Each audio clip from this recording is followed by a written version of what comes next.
sorry, the what? The press point of Anthony Blinken and Jens Stoltenberg Yeah, will that's be live streamed. Yeah, but that's not here. No, that's inside. But they will interrupt the live stream of the arrivals for the press point. Yes. Okay, understood. Thank you. So guys, with the boom mics, it's going to be a bit tricky. So I suggest you all connect there.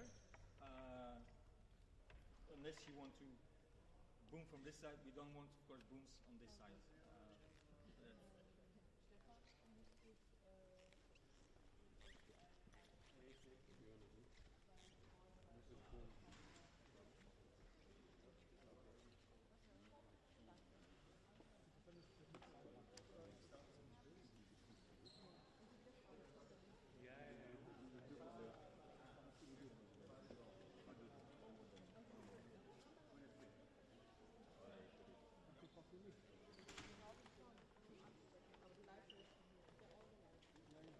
Staat hier goed voor Lincoln?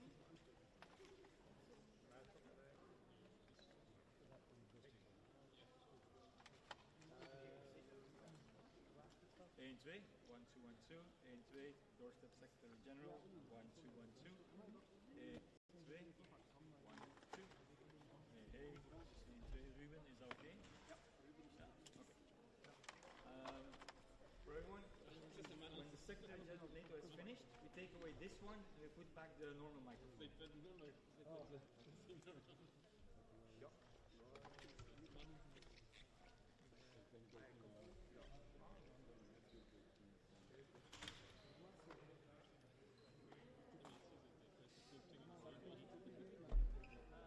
Sorry. He wants it and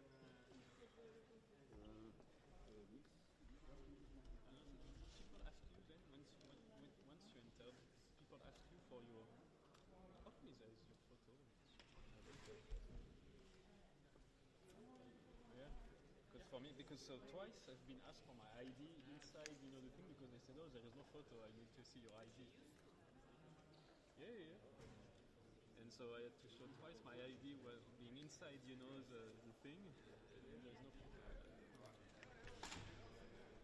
It's really just not working, the system. But there is an issue on your badge, did you see? It's written AP.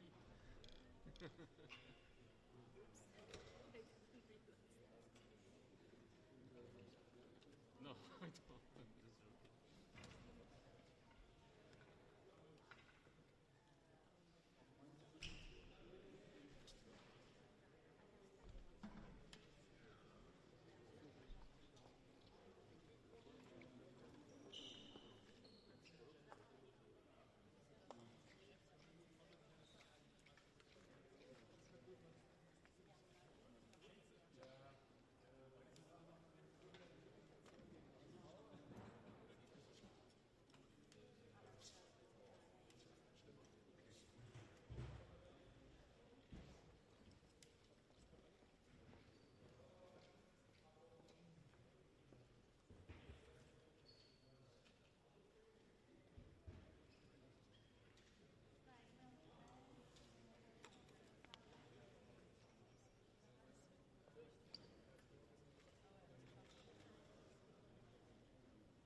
morning.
Lewis. Welcome to Brussels.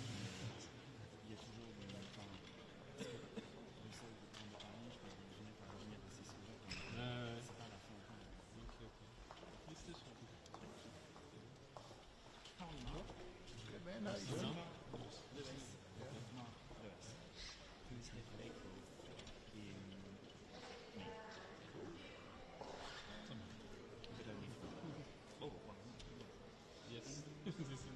Yeah, exactly. These things sometimes you organise and not like. What was I going to say? Did you take that book from this?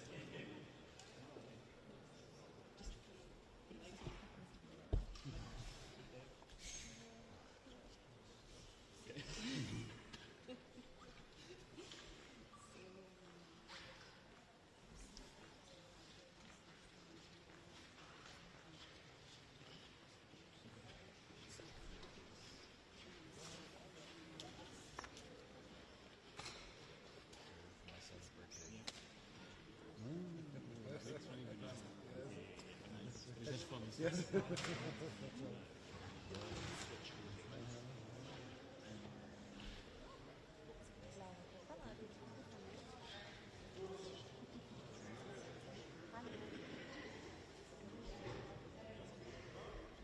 8th?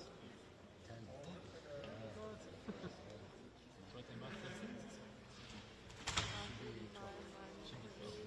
There's in 2 years? 23 months between. Okay, oh yeah, not so. Es wäre möglich, aber aus dem Studio größte, also nicht hier vor Ort, sondern nachschauen. Wäre dann Harry da. Oh, dann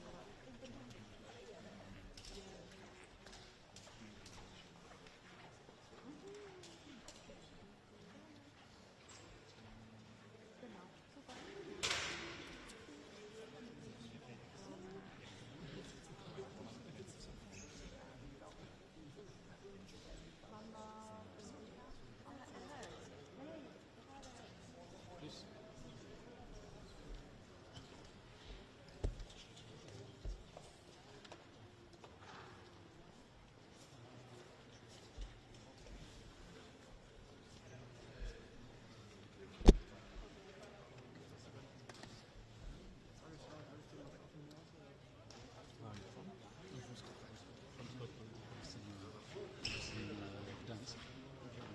Also, you're, well, when I said well, from America, like it's working.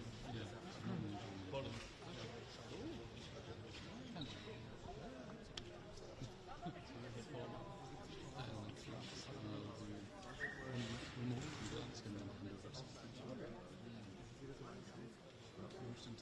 You've been to Brussels many times? Long time ago.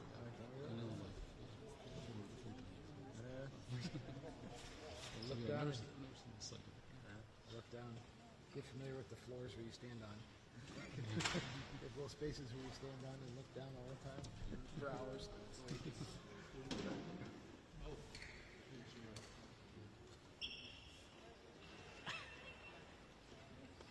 Ik twijfel of mijn les speelt.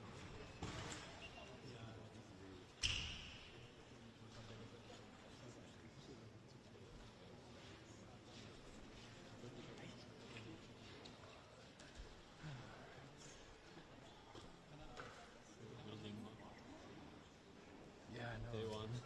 I know. That's one. The Italians are building stuff in Taiwan now. At the Pisa Tower. Looks like Legos.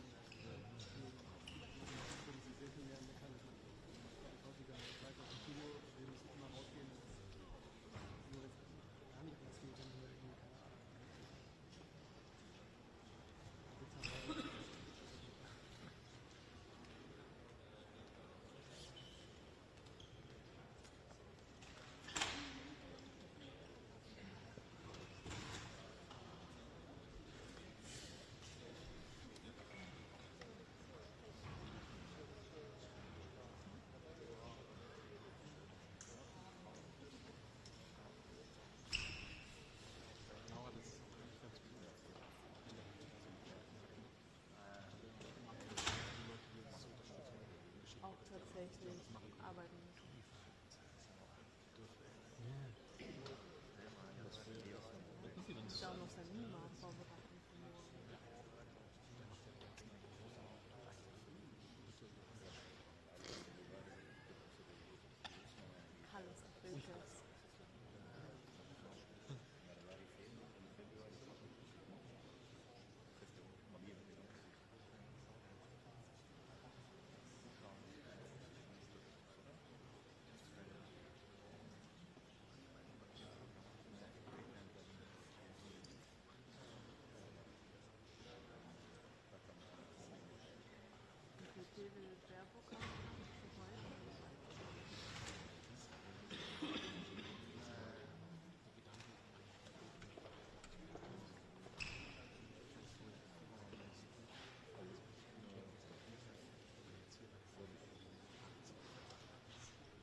Thema, also so ganz abwegig ist es auch nicht.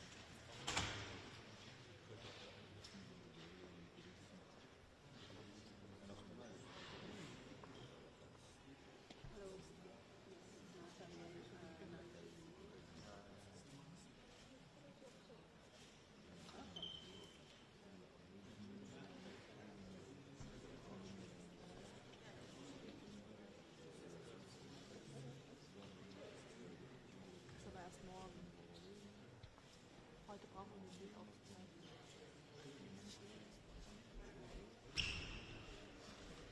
Heute wird nichts geschnitten.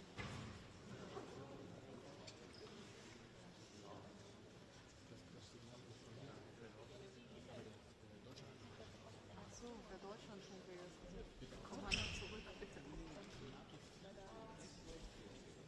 so, ja, das reicht.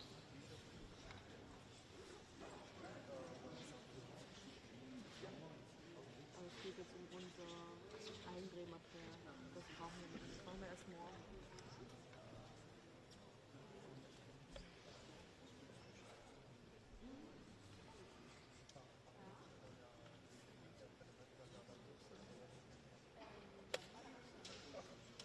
And what are you saying? Where are you saying? Huh?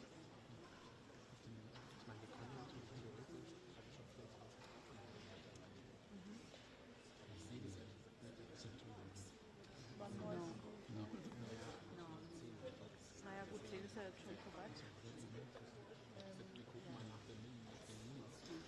Dann haben die 14:10 Uhr unsere Zeit mit dir, oder?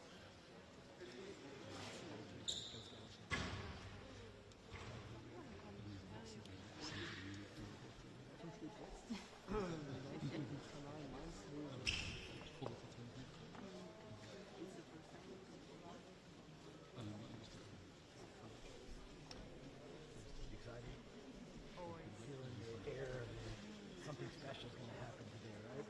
Yeah, exactly. Substantial outcome. Yeah. People are going to talk about specific things. Specific preparations for a specific July summit. I'm Austrian, thank you for making me so. Got room for you, just between you and Ireland up here, right?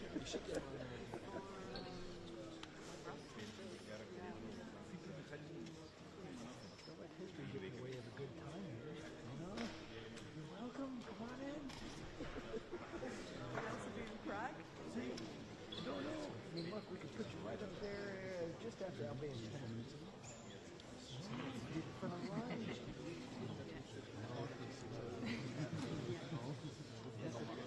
Thursday, Friday.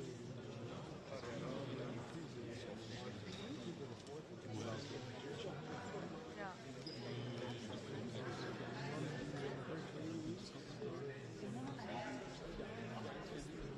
Still waiting for the people to tell me Where are you? we're in all of them.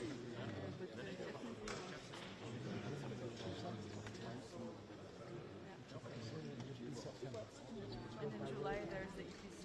Yeah, I won't go. I'll be on holiday and I'm still on the up there. We'll see him. Tu y vas Non, je pars en Angleterre, je vais à Prague. Ah, tu fais pas. Angleterre, mais Prague, je pense pas. J'ai bien voulu, mais malheureusement, je suis inscrite Ah, tu c'est vas la même semaine. Ouais, parce que c'est la plénière constituante. Ouais, bien sûr. C'est la petite semaine. Pourquoi tu m'as dit que c'était la semaine d'avant? Non, bah, Que la Strasbourg. c'est le 18. Oui, c'est ça. Que c'est un jeudi, c'est à la fin de la semaine. Ah ouais. Yeah. Mais ça avait l'air bien. Berlin, Ouais. J'ai pas encore pris d'hôtel ou quoi. Je sais jamais en fait. Si tu veux prendre un truc près, ça se trouve, tu vois, il y a des navettes, des trucs qui sont super loin. Enfin, être prêt, ça veut pas dire que tu pourras marcher jusque là. Ouais, bien sûr, parce que c'est dans le périmètre, ça se trouve. Je préfère voir un peu de temps, un peu le truc pour voir où on peut se poser là-dessus.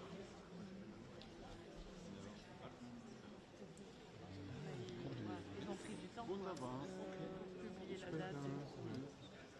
Et il n'y a toujours pas de détails sur le programme. I mean, I'm for sure. allé finalement au sommet nucléaire? Mais ouais, quand on finit la photo déjà arrivée, la photo de famille, le gars qui était sur le toit là. Et puis on avait une autre caméra qui a fait Greenpeace Ah oui. à la manifestation. Vous êtes allé à l'événement la veille avec les jeunes?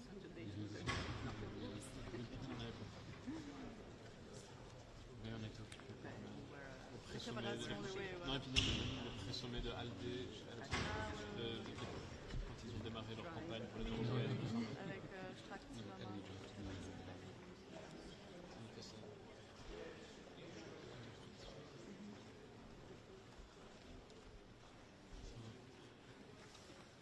Ça va être chargé, hein. Tout le mois de Ouais. juin. J'ai l'impression quand on y va déjà en boitant comme ça aussi.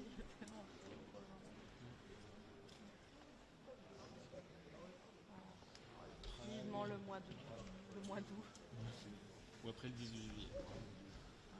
Après, il peut y avoir plein de sommets de chefs d'État, ça ne pas se mettre d'accord sur les top jobs, tout c'est très bien. C'est pas le communisme, Le 17.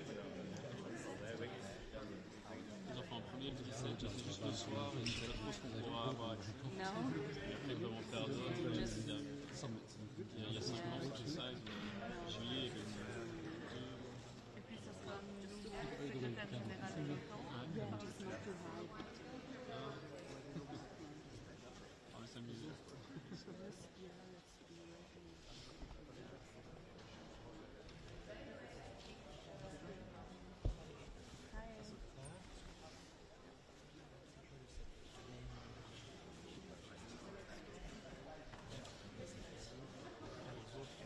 I love your shirt.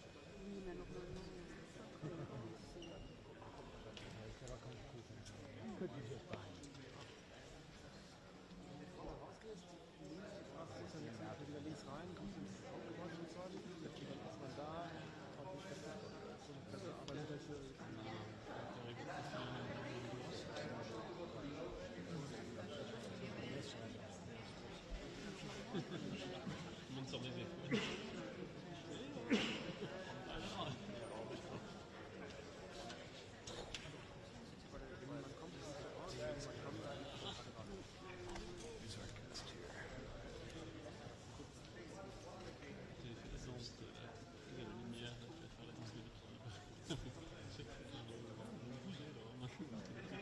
Anfang Laura. Enfin oui, j'ai vu l'illustrer, mais je ne connais pas plus. Oui, tout à fait.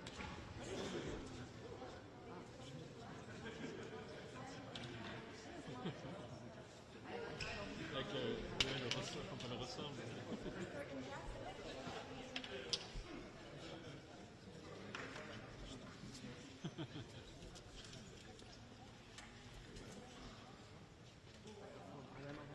You have to rub it.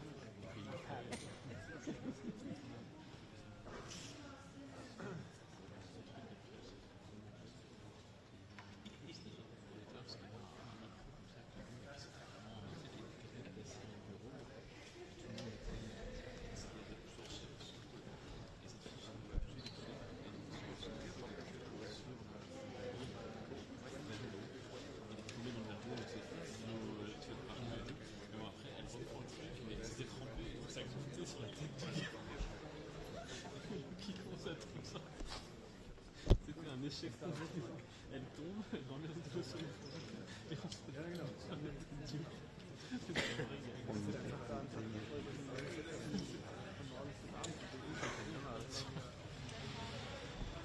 elle y voyait rien,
side, yeah.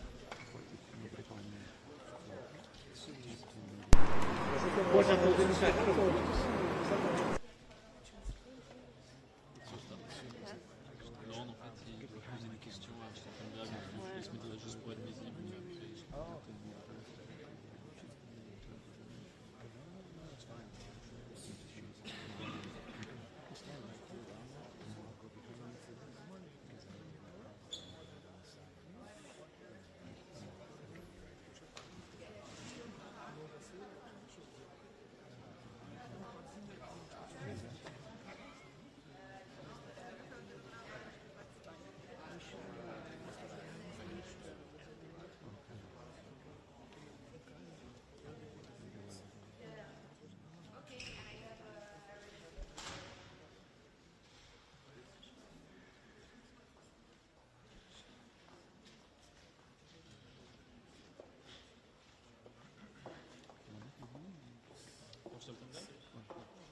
Pour Stoltenberg, on se connecte avec le.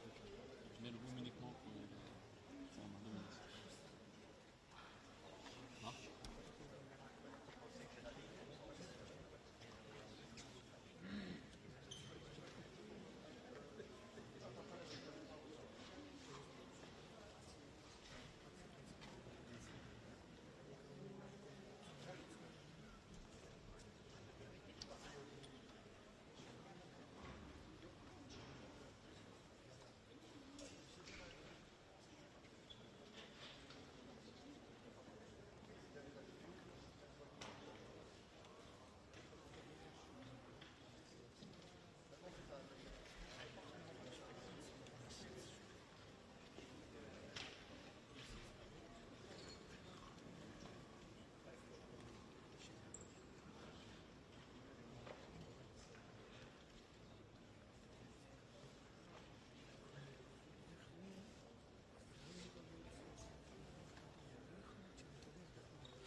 Good morning.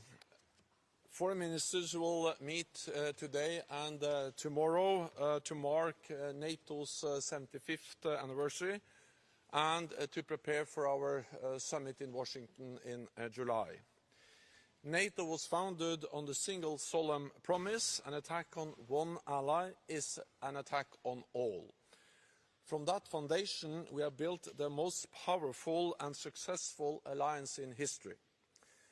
And over the past 75 years, NATO's open door has helped to spread democracy and prosperity across Europe. As we celebrate NATO's achievements, we do not rest upon them. Europe now faces war on a scale we thought was resigned to history.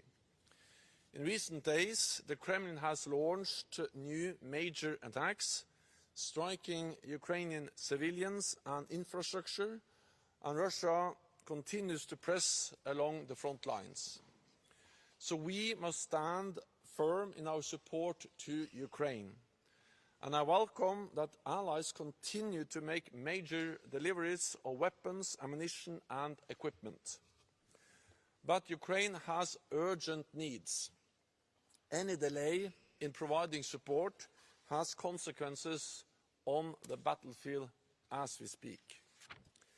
So we need to shift the dynamics of our support.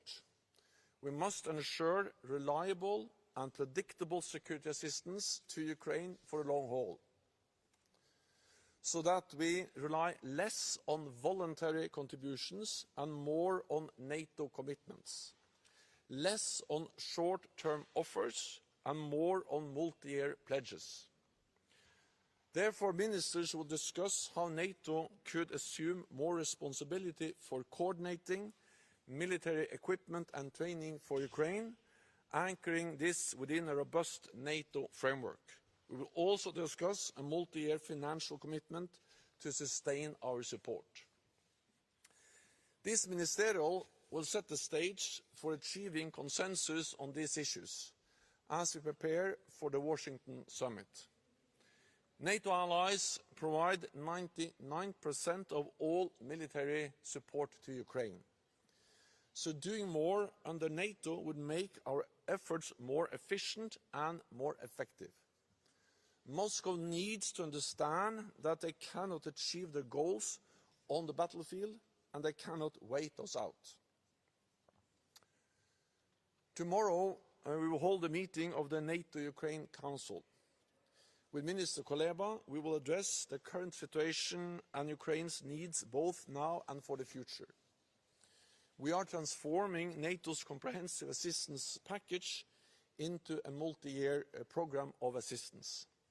We are helping Ukraine move closer to NATO standards on everything from procurement or logistics. And we are supporting Ukraine's reform efforts to bring Ukraine ever closer to the alliance. Ukraine will become a member of NATO. It is a question of when, not if. Tomorrow we will also meet with our Indo-Pacific partners, Australia, New Zealand, Japan and South Korea, together with the European Union. We know that our security is not regional, it is global. The war in Ukraine illustrates this clearly. Russia's friends in Asia are vital for continuing its war of aggression. China is propping up Russia's war economy. In return, Moscow is mortgaging its future to Beijing. North Korea and Iran are delivering substantial supplies of weapons and ammunition. In return, Pyongyang and Tehran are receiving Russian technology and supplies that help them advance their missile and nuclear capabilities. This has regional and global security consequences. So like-minded nations around the world need to stand together to defend a global order ruled by law, not by force. Tomorrow we will discuss how best to work together towards this end. We also have much to gain from practical cooperation, including on technology, cyber and hybrid threats, as well as support to Ukraine. All of this matters for European security and for Indo-Pacific security. Countering rising global threats requires sustained spending.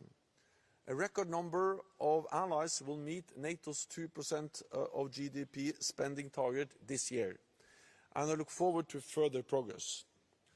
At our ministerial, we will also discuss how to address instability in our southern neighbourhood, including the continuing threat of terrorism.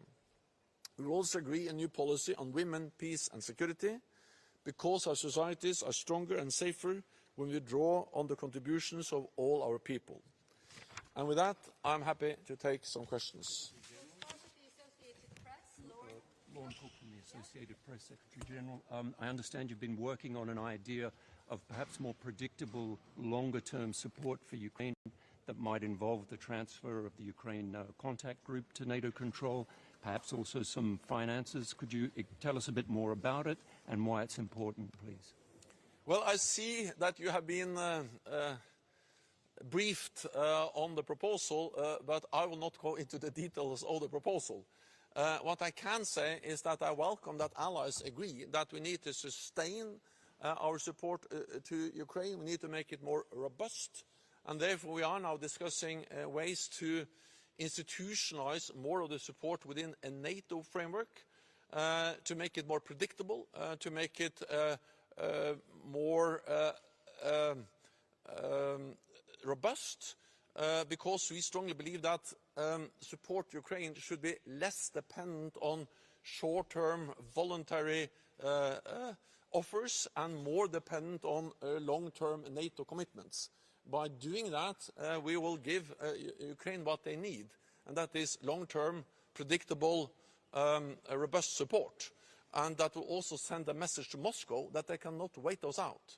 And the reality is that if we want this war to end, the sooner we can convince Moscow that they will not win on the battlefield, they cannot wait us out, the sooner we can then be able to reach a peace agreement where Russia realizes that they cannot win the war, but have to sit down and negotiate an agreement where Ukraine prevails as a sovereign independent nation.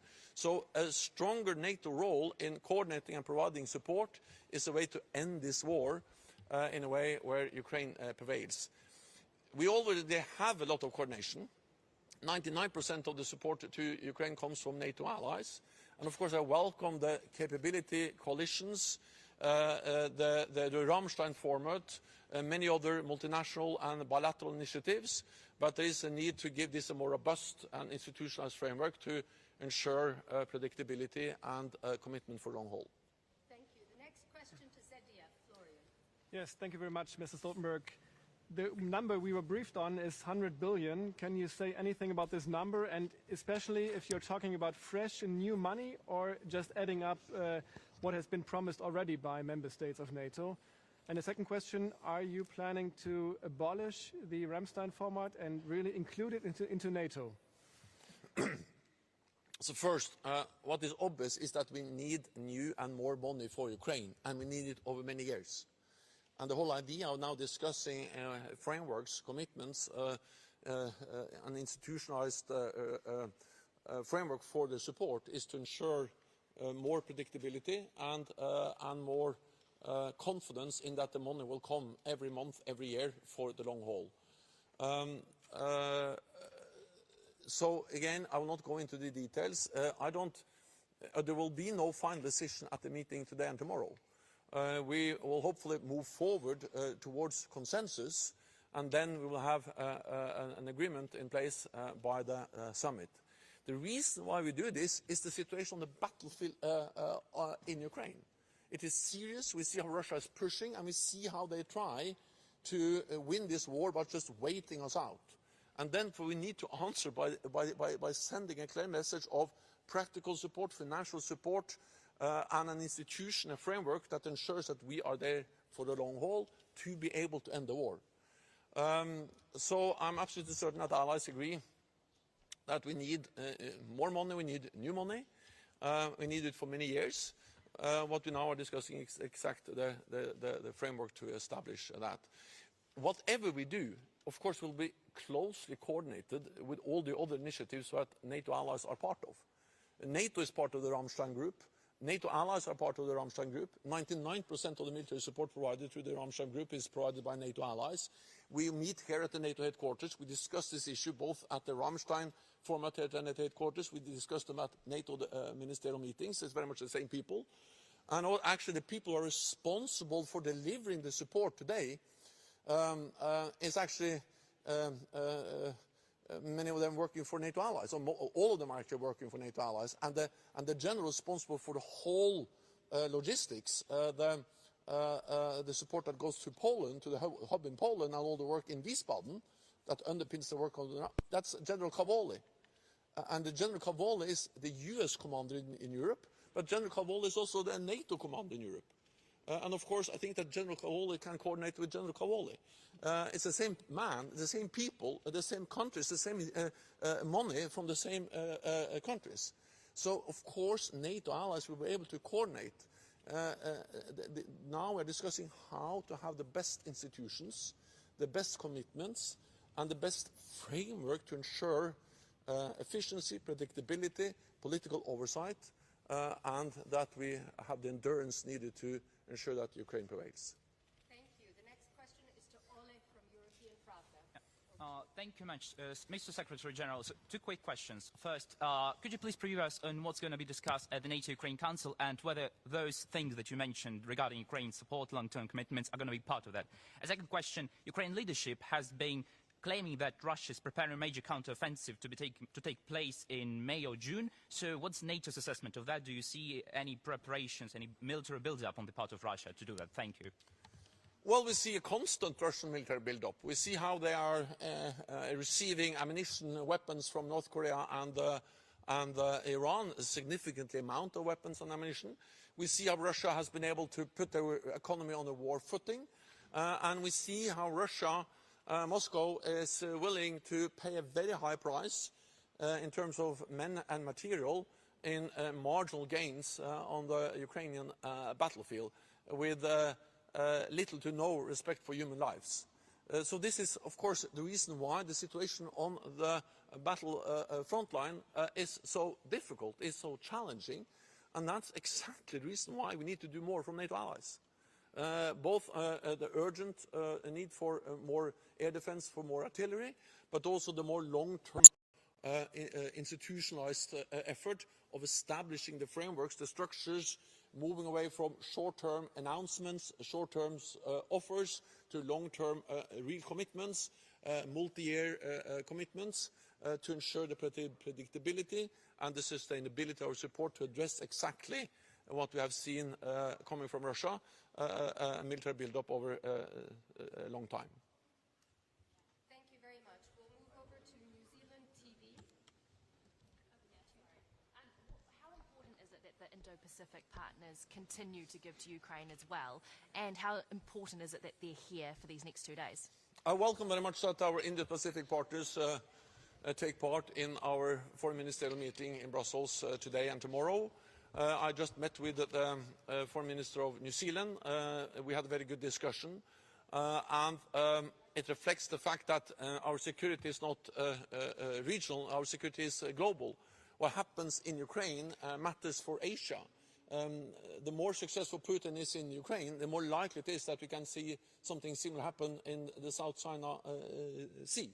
And we see also how Russia's friends in Asia are helping him, supporting his war aggression against Ukraine. Iran and North Korea, key providers of weapons and ammunition to Russia. So this just highlights that security in Asia is intertwined with security in Europe, and therefore the Asia and the Pacific is important for us. I welcome also the fact that I am now invited for the third time the heads of state and government from New Zealand, Australia, Japan and South Korea, our partners in the Asia Pacific, to attend the summit in Washington in July. This reflects that we are actually now doing more together.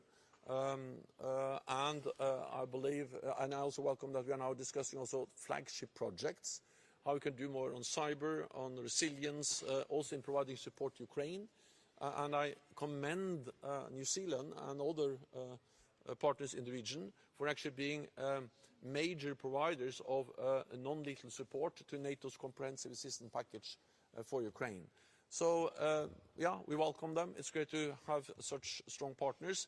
And in a world where authoritarian powers align more and more, it's even more important that like-minded countries like Australia and NATO allies, New Zealand, also align and work more closely together. Thank you. We'll take one final question from Alexandra Filipenko. Yes. Hello, thank you. Will and how will, hopefully, Ukraine Contact Group be instilled in the NATO organism?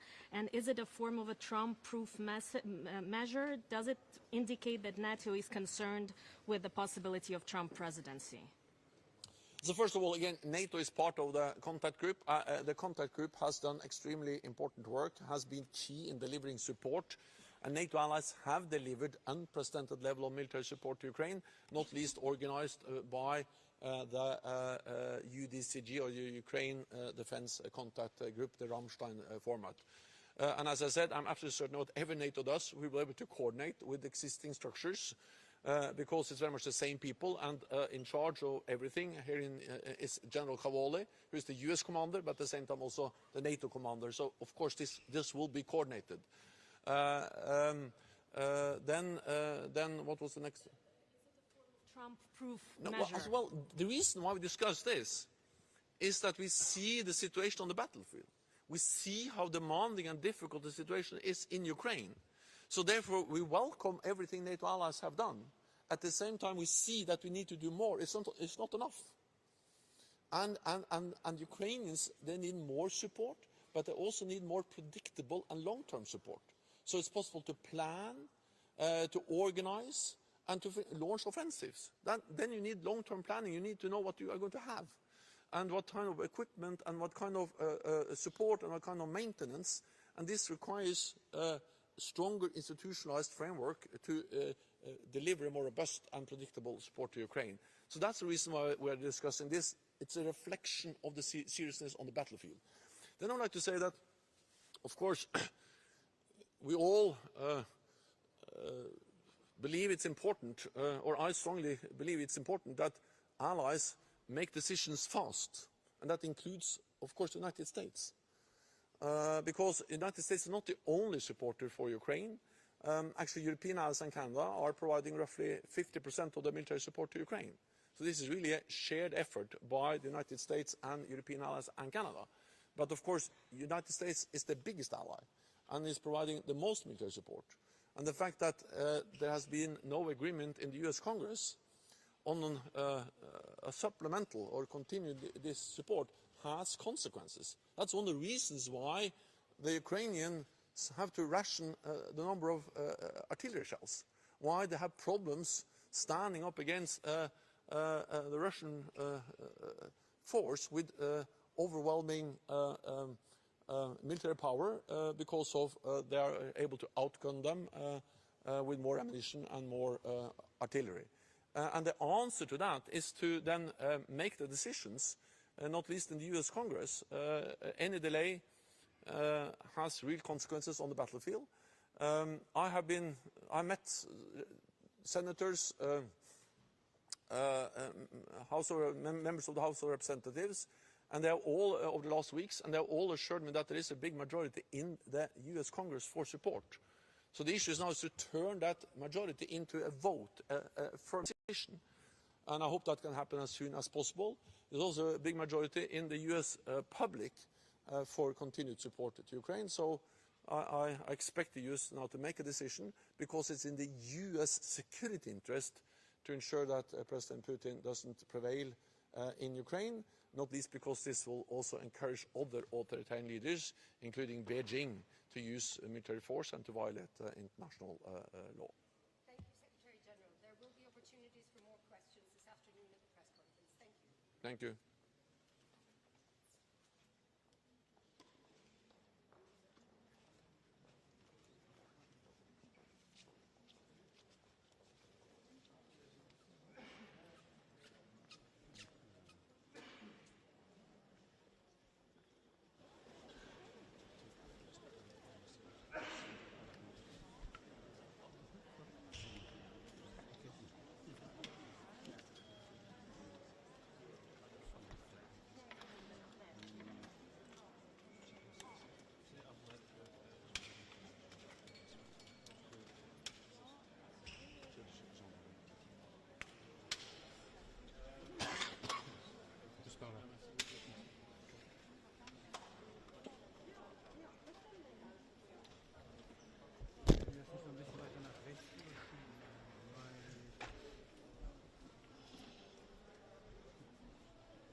Foreign Minister of Poland.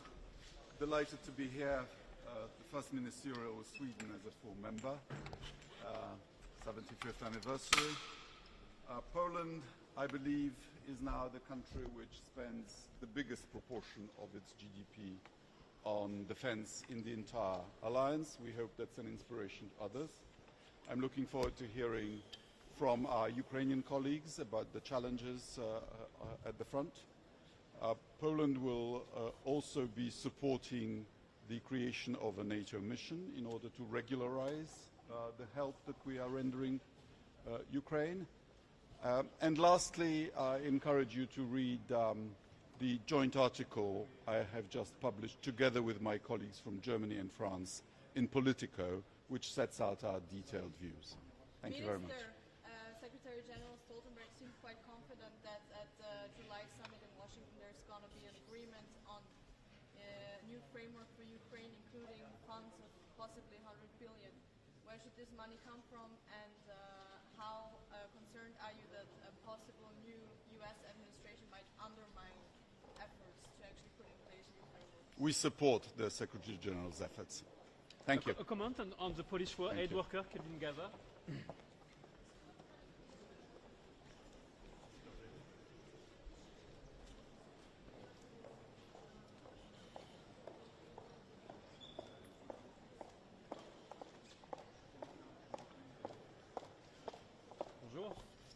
Bonjour tout le monde. Hi everybody. Good to see you. Mélanie Joly, Foreign Minister from Canada. Mélanie Joly, la ministre des Affaires étrangères du Canada. Ça me fait plaisir de vous voir aujourd'hui. It's a pleasure to be back here at NATO celebrating 75 years of the alliance. Canada, as a founding member, is extremely proud of this year, and also we're an Arctic nation, and therefore we're extremely happy to see Sweden now being part of NATO. Alors, ça nous fait plaisir d'être ici et de célébrer nos 75 ans en tant qu'alliance. Et nous sommes également très contents de voir que la Suède se joint à l'OTAN. Now, talking about Ukraine, Putin thought that he would divide us. Now we're stronger than ever. We know we have to continue to be united supporting Ukraine. Canada has been supportive of Ukraine since day one. We know also we have to continue to invest in supporting militarily and at all levels Ukraine. That is why we signed recently a long-term security agreement with Ukraine. Tomorrow we'll be also talking about the Indo-Pacific. Lots of our Indo-Pacific friends and partners will be here. Canada, as a Pacific nation, will continue to commit a lot of our resources to the Indo-Pacific. Right now, after the US, we are the NATO partners that have the most frigates in the region. We need to invest in the Indo-Pacific to make sure that we keep things steady in the region. Donc, ça me fait plaisir de répondre à vos questions. Essentiellement, lorsque vient la question de l'Ukraine, le Canada, on a été là dès le début, dès le jour 1.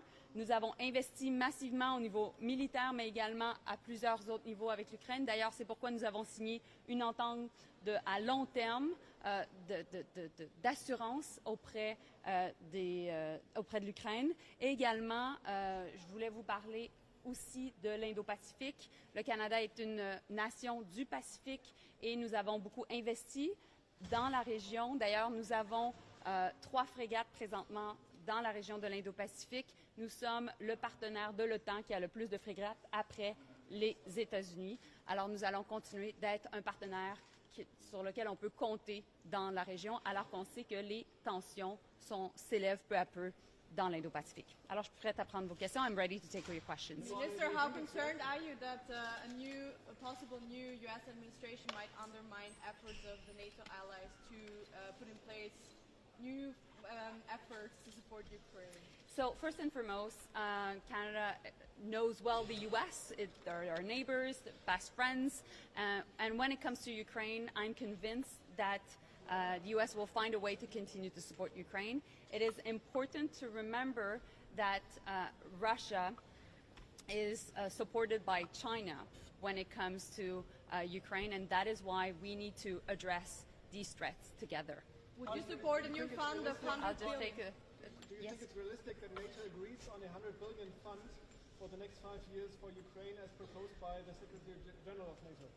Well, of course, we're always there to support the different ideas that are presented by the Secretary General. We've already also committed a long-term security arrangement to Ukraine. Prime Minister Trudeau was there recently, a month ago, and it was one of the ideas that Canada put to the table at the G7 to make sure that Ukraine would be in a strong negotiating position one day when the war is over and Russia will still be a very dangerous neighbor.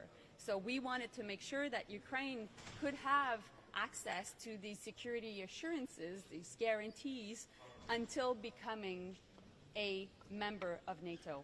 And that's why we continue to welcome any form of support that Ukraine can have, because we need to send a message to Ukrainians themselves, but we also need to send a message to Russia. On Middle East, a couple of weeks ago, there are tourist activity, especially in Iraq. So Canada, one of the members of the ally against Daesh, ISIS.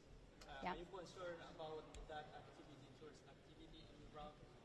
Well, first and foremost, as you mentioned, yes, indeed, we're part of the NATO coalition that is anti-Daesh in Iraq. I was recently in the region and also met with our forces that are based out of Kuwait.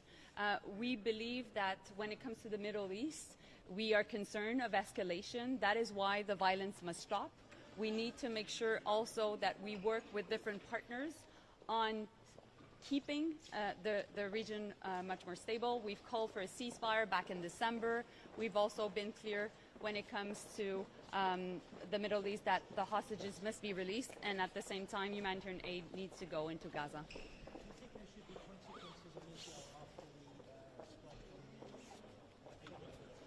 So unfortunately a Canadian was killed in the IDF strike that targeted humanitarian workers from World Kitchen. My deepest condolences to their loved ones and family members.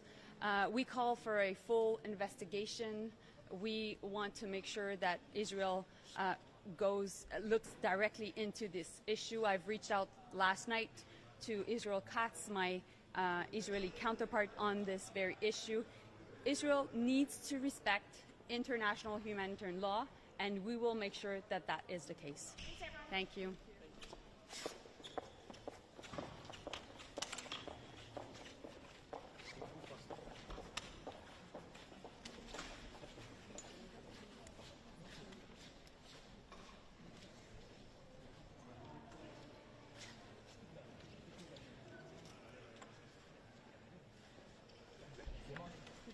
Good morning, everyone. We're coming together. We're celebrating 75 years of NATO's existence. For Latvia, it's 20 years within the NATO alliance. And what we have shown in these 75 years is that collective defense and deterrence works. There has been no war with a NATO country, with NATO in all of its existence. And that means looking forward, we have to build on this. Now, what we have in Europe right now is, unfortunately, going into its third year, a very real war. This is not a war between Russia and NATO, but this is a war between Russia and its neighbor Ukraine, Russia being in the business of trying to exterminate Ukraine in an extremely brutal fashion. So we have to, as NATO allies, individual countries, support Ukraine, and we have to do everything that we can so that Ukraine wins the war and Russia loses. But if we project ahead a little bit, even after the end of this war, Russia will be a long-term threat to European security, and not theoretically, but in a very real way. We see that Russia is currently providing about 40% of its budget this year for its army, for its internal security forces. This is a complete war footing. We're seeing Russia's military industry on a war footing, and we in NATO are not currently prepared for the longer term. So what we have to start talking about today, tomorrow, is what will be our long-term strategy to contain Russia, for lack of a better word. We have to accept the fact that Putin's Russia is not only dependent upon Putin, it is an entire society, it is an entire way of thinking, this imperialistic approach. And in order to check that, we on the NATO side have to be strong. We have to invest in our defense. So burden sharing is extremely important. Latvia is about 3% this year. We all have to get at least to 2%. We'll have to go beyond that. And we have to work seriously on increasing our military industrial capacity. It's clear that in times of conflict you need tanks, you need artillery, you need ammunition, and European NATO allies are much more capable than we are right now ready. So this is what we need to talk about, the long-term threat that Russia poses, and to take the appropriate steps today, all the while continuing our support for Ukraine. Minister, the 100 billion fund that should come from additional money from the allies, when do you think it's going to be agreed, and where exactly shall the money come from, and how should it be shared among the allies? Well, money would come from ally members. I think this is a very good proposal that the General Secretary has. This is a direction that we need to think of how we can pool our common resources to be more effective in aiding Ukraine. How should it be distributed? Based on what? Well, the normal distribution in any such a system would be a roughly proportional system. So one proposal which has been floated also elsewhere is a certain percent of GDP going towards support for Ukraine. So, for example, my government, we have 0.25% of our GDP going to support for Ukraine in this year. We're looking to continue that in the future as well. There are various ways to do it, but certainly if we all pitched in 0.25% of our GDP to supporting Ukraine, Ukraine's, shall we say, their monetary problems would all be solved. Doesn't this come way too late? As allies, we have been supporting Ukraine from the beginning. My country specifically, where about 1% of our GDP has gone to Ukraine, we're continuing. It's never too late to do the right thing. Russia is not winning this war, but they're also not yet losing this war. And we have to help Ukraine win the war. Russia is suffering extreme losses in manpower, in equipment, but this has no visible effect on Russian society, very unlike democratic societies. And that means that Ukrainians, their military has proven more than capable of doing the task. They're winning the war in the Black Sea, actually without a navy. They're winning the naval war in the Black Sea against a larger foe with better ships. They're still winning. They have fought back about half of the territory that Russia originally took. So the Ukrainians have the ability. They simply need our continued and unaltering aid. Couldn't Ukraine include one day boots on the ground, or is it totally out of question? The suggestion coming from the French president is pointed in a very positive way of forcing us to think outside of the box and causing maybe a strategic dilemma for Russia as well. That is ambiguity, what is it that we do? And I do agree with the French president that somehow we publicly all the time say what we won't do, which makes it easier for Putin and his military to decide what they will do. I think it's better that maybe we publicly stop talking about all the things that we don't do or won't do, and we focus on actually aiding Ukraine very practically, starting and continuing from today. There'll be a discussion about North Korea and Russia and Iran's support for Russia. What exactly can NATO or the European Union do to prevent these? Well, we already see, unfortunately, that there is a rather clear triangle with Russia, Iran and North Korea, both Iran and North Korea supplying weapons and ammunition to Russia, which is then using these weapons and ammunition to try to destroy Ukraine. So that is a very real cooperation, which is a grave concern to everyone. What needs to go out from NATO is strength. Russia, in all of our history and observing our neighbor for hundreds and hundreds of years, unfortunately, this country and the current regime only understands force. And force means visible strength. So we need to invest in our own defense to have a credible deterrent so that there could be no miscalculation from Russia's side, and also clear support for Ukraine so that Russia understands that that aid is and will be forthcoming. Sorry, concretely, what can you do to stop weapon transfers from It's a broader issue, I think, that deals with sanctions and sanctions avoidance also. And we do have, and this is not maybe a NATO, this is more a European Union and other ally effort of imposing various sanctions on Russia, but we have lots of cracks in the worldwide system of trade, and this is what we need to work on. But as NATO allies, what we need to focus on today and tomorrow is what can we and what must we do to strengthen our collective defense and deterrence? What is our long-term strategy for containing Russia into the future? And what more can we do to aid Ukraine today? I think these are the main topics we need to discuss. Thank you so much. Thank you.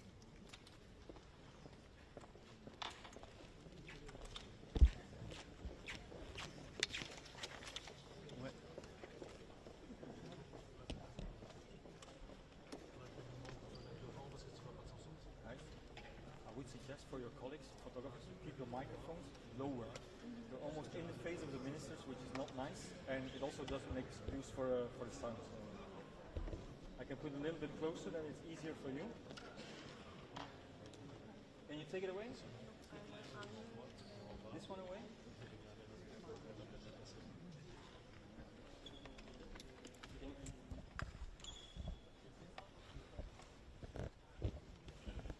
And try to keep your microphones a bit lower.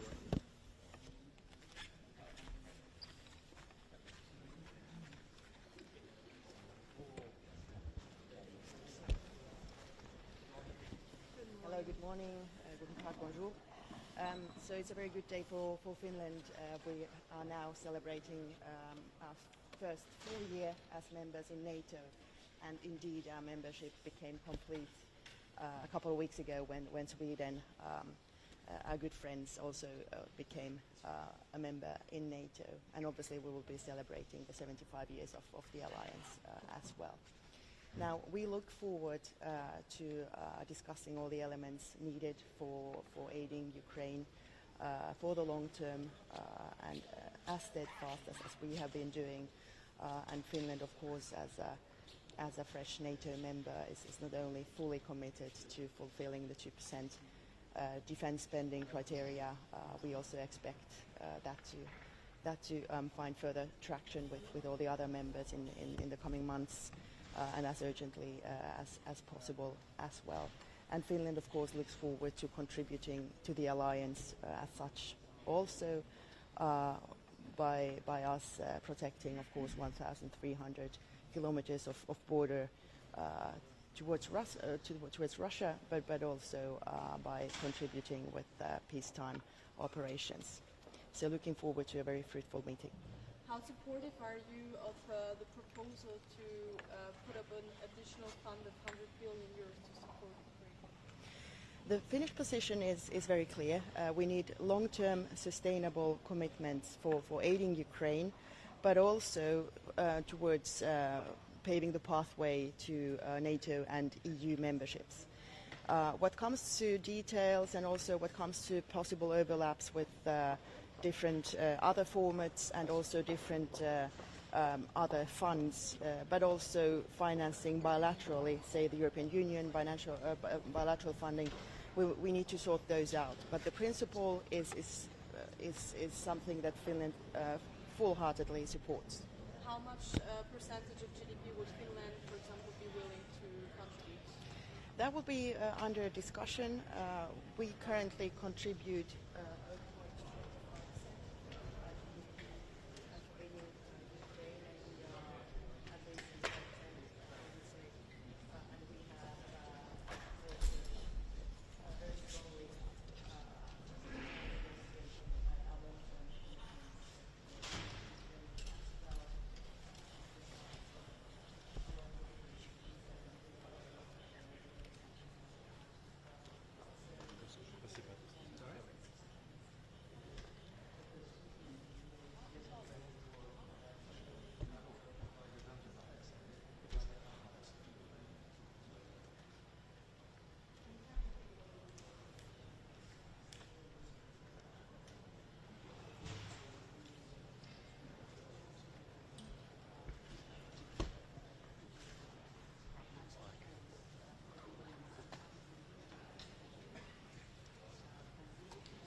Foreign Secretary.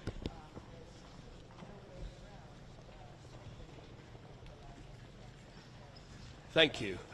Amidst the terrible events in Gaza in the last few days, it is important we keep a focus on Ukraine, and that's why I'm here at the NATO meetings for the next 2 days. It's absolutely vital that Britain and other countries in this alliance get the weapons, get the ammunition, and get the support to Ukraine that they need. It is vital for us that Ukraine wins and Putin loses. It's not just an investment in their defence and their security, it's an investment in our defence and our security. We will be safer in Britain if we ensure the right outcome to this conflict. And it's vital we talk about that over the coming days. It's also important that we commemorate the 75th anniversary of this alliance, the most successful defensive alliance in history. And NATO is strong and is getting stronger. Today we'll be having the first time a Swedish foreign minister has attended this meeting as a full member of NATO. And with Sweden and Finland joining, NATO has become stronger. The most important thing we can do to make sure this alliance continues to grow and continues to strengthen is to ensure that we all spend over 2% of our GDP on defence. Many more countries are now doing that, but we need every country to do that.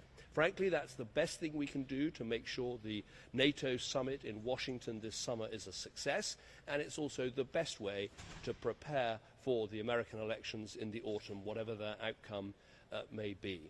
Turning to the situation in Israel and Gaza, the dreadful events of the last 2 days are a moment when we should mourn the loss of these brave humanitarian workers, including the 3 British citizens that tragically were killed. We should also send our condolences to their families, and our thoughts should be with them. I welcome what the Israeli Foreign Minister said yesterday to me about a full, urgent and transparent inquiry into how this dreadful event was allowed to happen, and we want to see that happen very, very quickly. I also welcome the fact that he spoke about much more aid getting into Gaza, up to 500 trucks a day. That is essential. We've been promised these things before, and this really needs to happen, including longer opening times at the vital crossing points. But of course the extra aid won't work unless there is proper deconfliction, unless aid can be taken around Gaza, and we avoid the dreadful incidents like we've seen in the last couple of days. That is vital, and Britain will be watching very closely to make sure that that happens. Thank you very much. Foreign Secretary.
Un peu plus par là, mais c'est trop près de l'autre, tu vois, c'est ça le problème. C'est mieux.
Attention, hein, je vais tourner. Hein.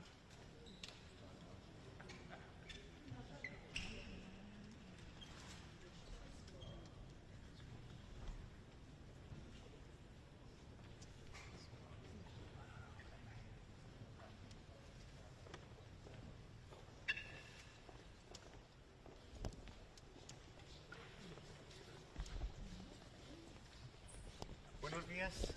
Esta va a ser una reunión ministerial de la OTAN especialmente importante con respecto a las que hemos tenido en los últimos años. Nos enfrentamos al inicio del tercer año de guerra de agresión de Rusia a Ucrania y por lo tanto va a ser muy importante que hoy todos los aliados redoblemos nuestro compromiso con Ucrania, con su integridad territorial, con su soberanía y finalmente con los principios de la Carta de Naciones Unidas que condenan claramente las guerras de agresión. Desde luego, España va a estar entre aquellos, e inmediatamente después de hablar con ustedes voy a tener una reunión bilateral con mi homólogo y mi buen amigo, el ministro de Asuntos Exteriores de Ucrania, Dmytro Kuleba, en el que le voy a trasladar lo mismo que trasladaré después en la sala al resto de nuestros aliados, que España sigue al lado de Ucrania y que lo va a estar de todas las maneras posibles, tanto tiempo como sea necesario, hasta que la paz regrese a las fronteras de Ucrania. También va a ser una reunión importante para analizar las amenazas que vienen desde el flanco sur a los aliados de la OTAN.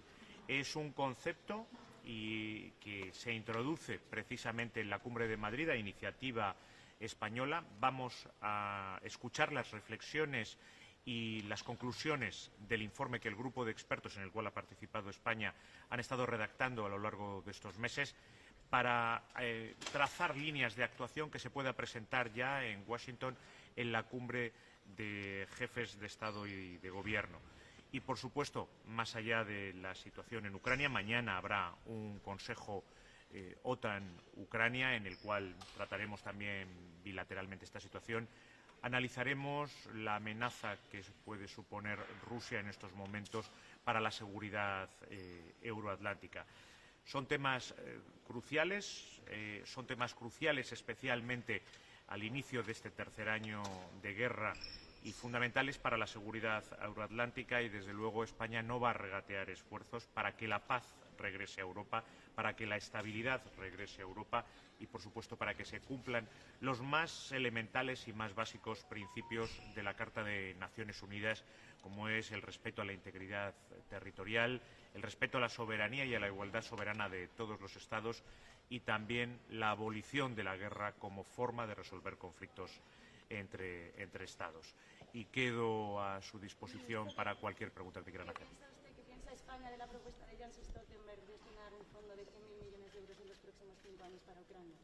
Nosotros ya en el seno de la Unión Europea hemos sido favorables a que haya previsibilidad en la entrega de fondos a Ucrania. Lo que tenemos que ver es cuál es el mix, la mezcla mejor de apoyo a Ucrania por parte de todos nosotros, que tiene que hacer la OTAN, que tiene que hacer la Unión Europea, que tenemos que hacer bilateralmente. Pero, desde luego, la reflexión de que Ucrania tiene que tener previsibilidad en la entrega de fondos y en la entrega de material para la defensa de sus civiles indefensos y de su soberanía, desde luego es un aspecto positivo y nosotros hemos estado desde el principio, desde el inicio de la guerra de agresión, en esa línea. ¿Y le parece bien que el punto de partida de este debate sean esos 100.000 millones?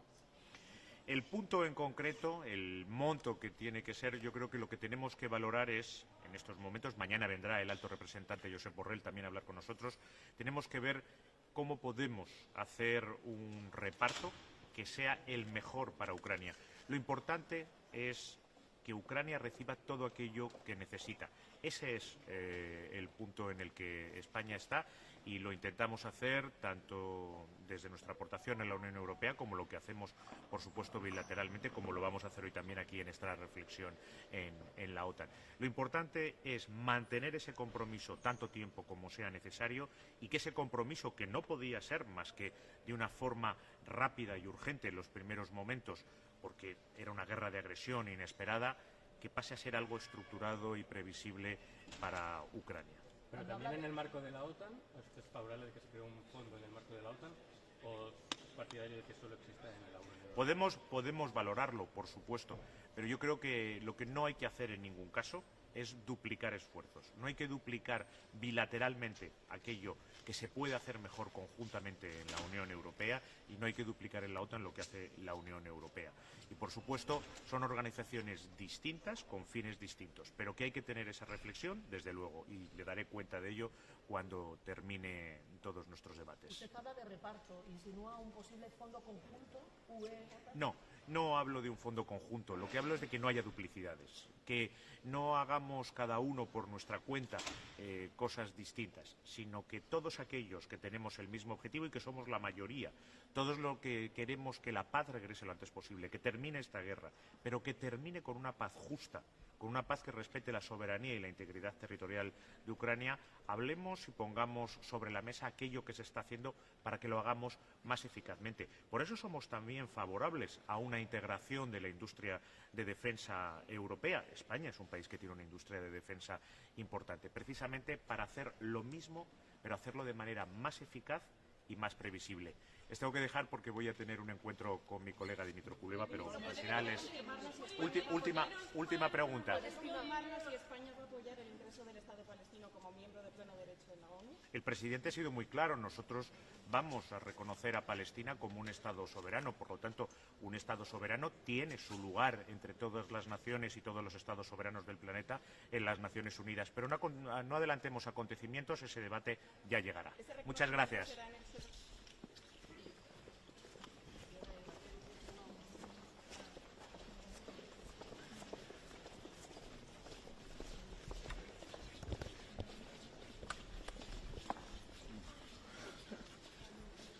Okay.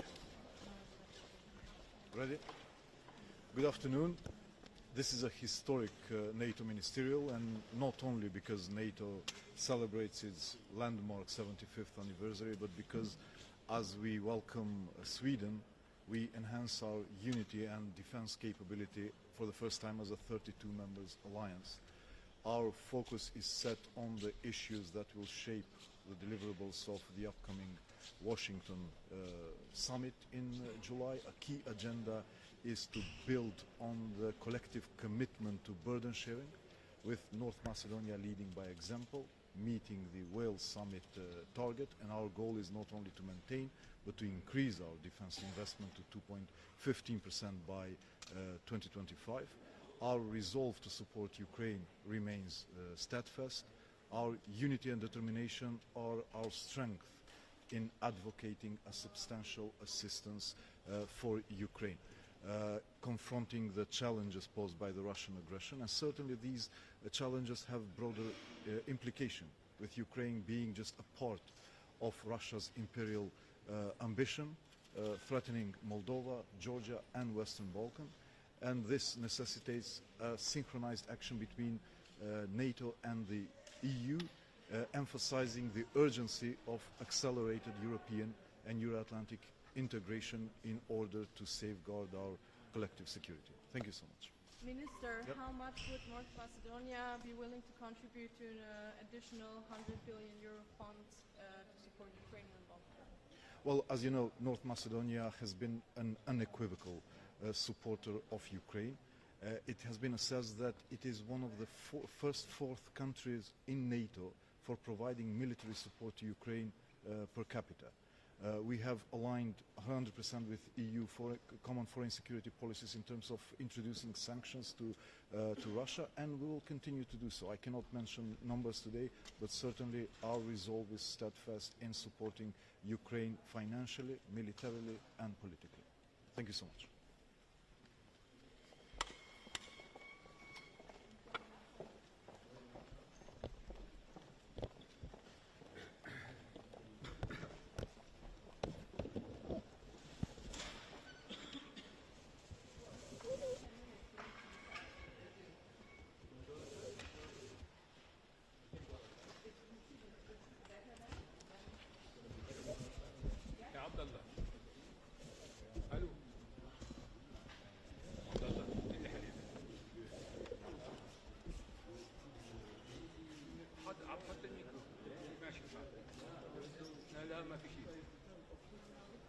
ايه تتكلم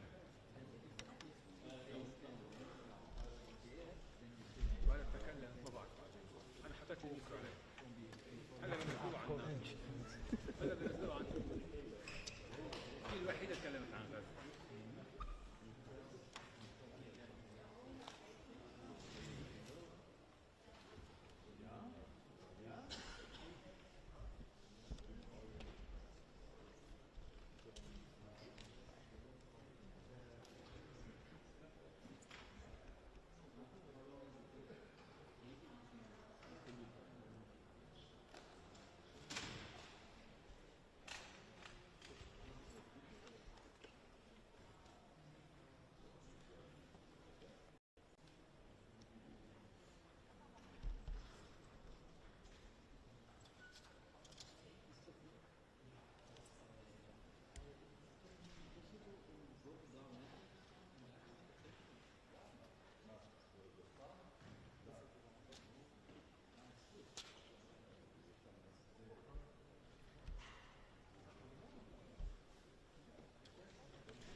No, I don't want to get in trouble.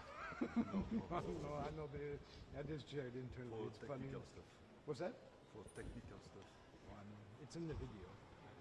You can see it in the video. But, there's no replacement for a human being here. We try it all the time, but you always need a human being to do audio out here because it gets messy.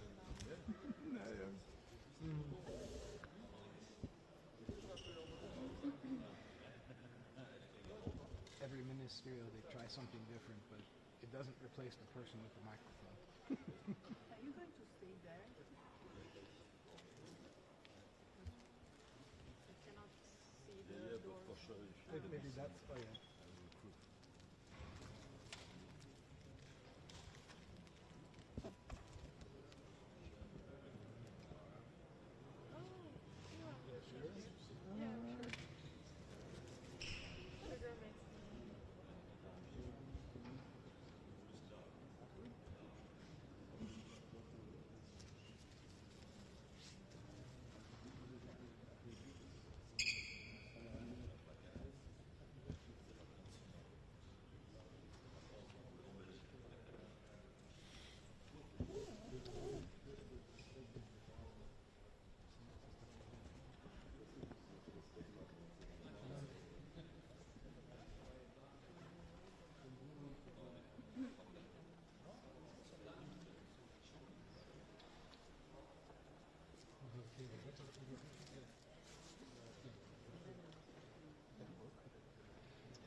That's the best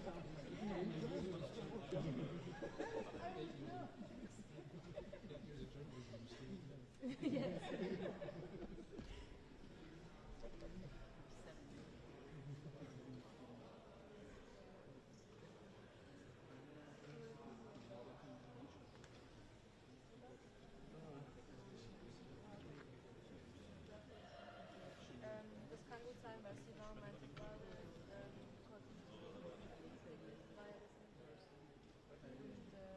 dagegen platzen kann.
Still hoping to ask a question to David Cameron?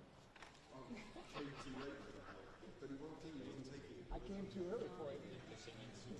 He never has. Baerbock. She's coming at 12:50. I mean, she's expecting it. 12:15. 50.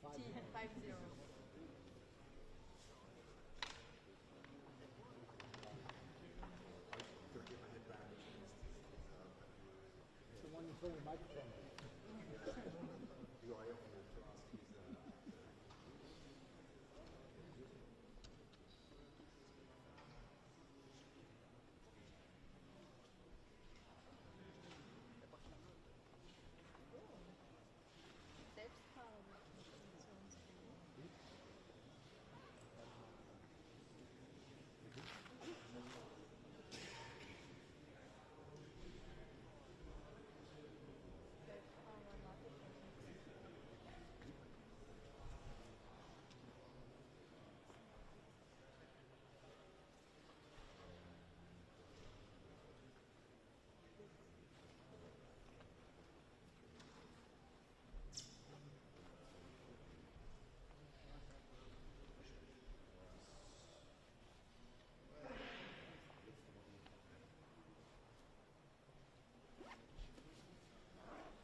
Good afternoon, Minister Gabriel.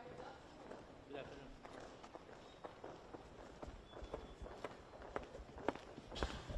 Good afternoon to all. Maybe just a few messages. First of all, I'm really very pleased to be here. That will be my last meeting as Deputy Prime Minister and Minister of Foreign Affairs of Bulgaria. Of course, we are all here to reaffirm our firm support to Ukraine. We very much expect that during the Washington summit, all of us will be able to ensure a sustainable and predictable support for Ukraine. For Bulgaria will continue to support Ukraine as long as it takes. Of course, as Bulgarian minister, for me it will be important to touch a word on the strategic importance of the Black Sea region. I think that that's more than important. And of course, not to lose Western Balkans, because their place is within our family, the family of EU and NATO, and Bulgaria will continue to support them. So thank you very much. Thank you.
Two cameras. Yes, yes.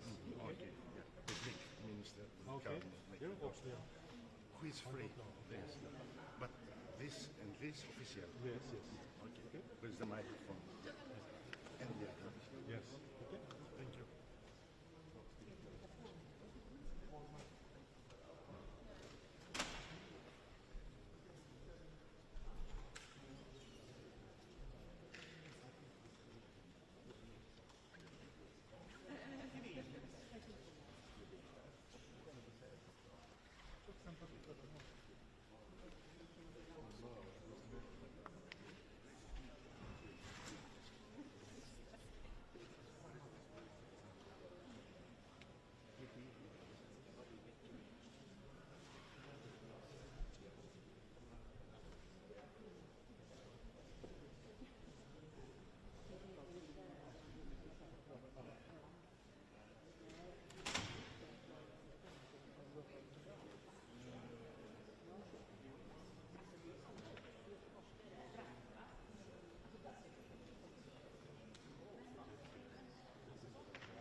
Attention, parce qu'à mon avis, il va aller là. Attention, il va pas aller là. Sois prêt à...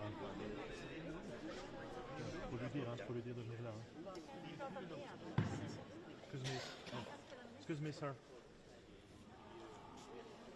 Excuse me. Yes. Thank you.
Bonjour tout le monde. C'est un moment historique pour l'OTAN puisque nous célébrons le 75e anniversaire de cette alliance qui est fondée sur une promesse solennelle, celle qu'une attaque contre un seul membre est une attaque contre tous, et c'est cette promesse qui fait de cette alliance le meilleur rempart contre la guerre, et grâce à cela nous sommes parvenus en 75 ans à protéger quelques 1 milliard de citoyens de la guerre. Une protection que nous continuons à renforcer parce qu'il est clair qu'aujourd'hui, plus qu'hier, cette paix qu'on croyait acquise semble plus que jamais en danger. Et nous allons donc nous réunir encore une fois pour prendre en considération les différents conflits que nous avons, pour certains d'ailleurs au bord de nos frontières, certains qui nous inquiètent fortement. Je pense évidemment à l'invasion de l'Ukraine, à la guerre que mène la Russie actuellement. Vous savez que le secrétaire général Jens Stoltenberg a fait une proposition de constituer une enveloppe de 100 milliards sur 5 ans. On va analyser la faisabilité de cette proposition. Il n'y a pas de décision qui va être prise pour l'instant, mais il s'agit de nous préparer en fait au sommet de Washington qui aura lieu donc en juillet.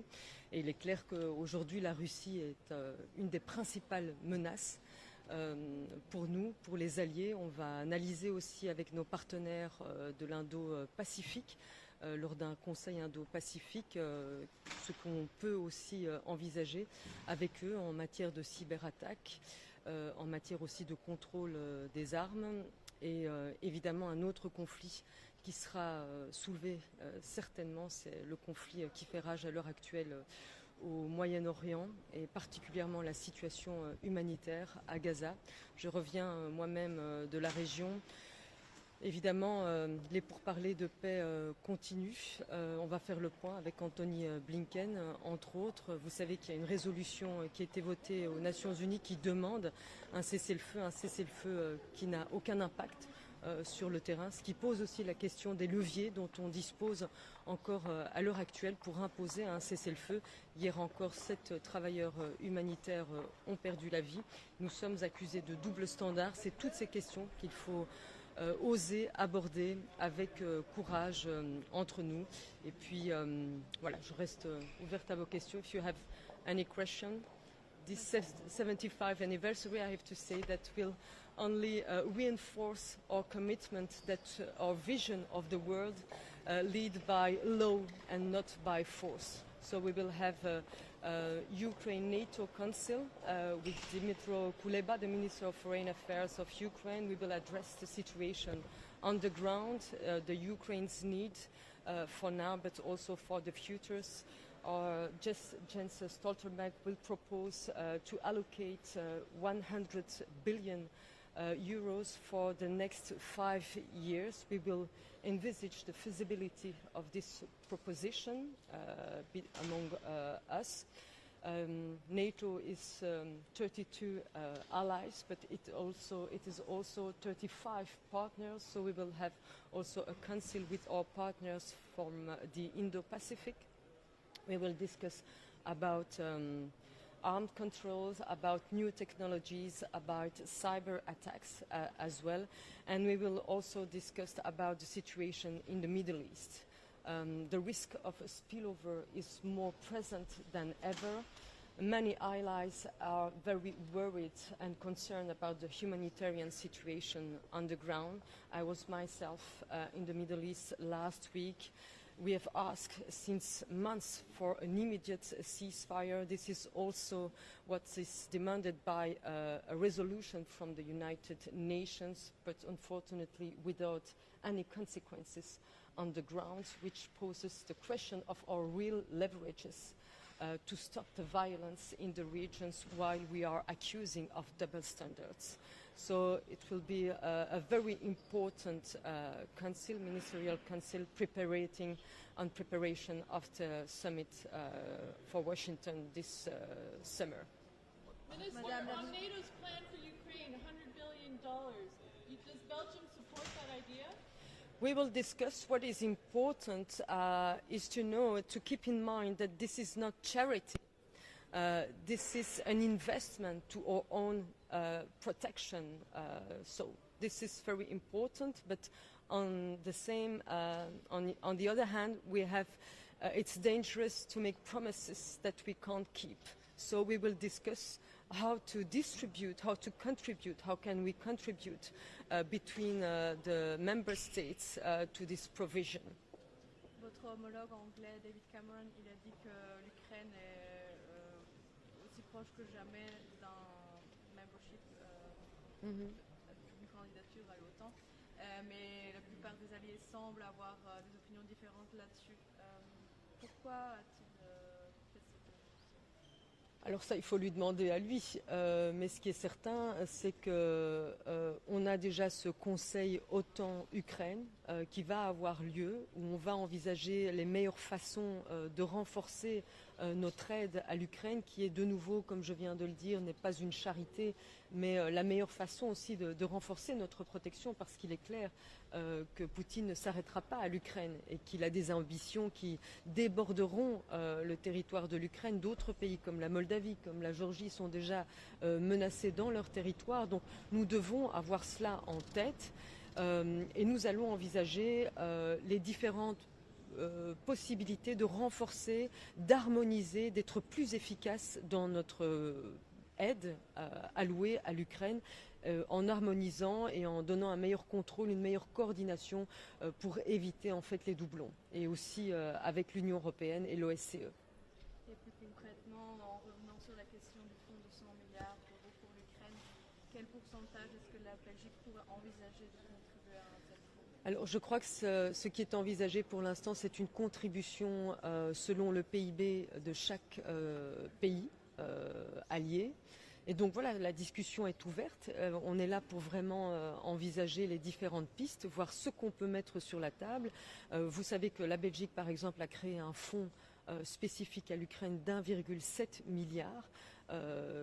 En fait, nous avons pris les taxes sur les bénéfices des avoirs gelés sur notre territoire, en réalité Euroclear. Et donc voilà, c'est déjà 1,7 milliard qui sont alloués à l'Ukraine, et donc on va voir comment on peut aller plus loin, évidemment. What consequences would you like to be imposed on Israel, given what's going on? You've spoken quite strongly about it. And when would Belgium be ready to recognise Palestine? The recognition of Palestine is in our governmental agreement. So it is something that we will consider when the moment is come. I think that it's important to not recognize Palestine for a symbolic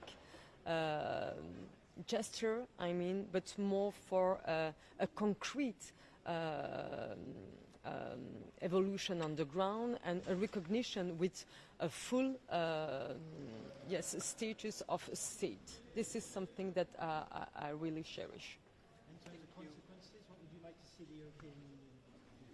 So for consequences and for sanctions, we need unanimity. As you know, this is how it works in the European Union, and we have already taken sanctions against violent settlers. So we have enlisted in common with the United States to condemn and to sanction the violent settlers in the West Bank.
Je vais me retourner. Je sais.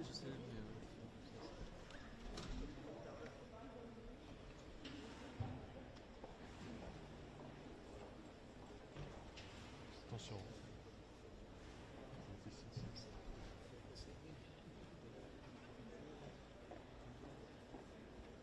Non, c'est pas elle.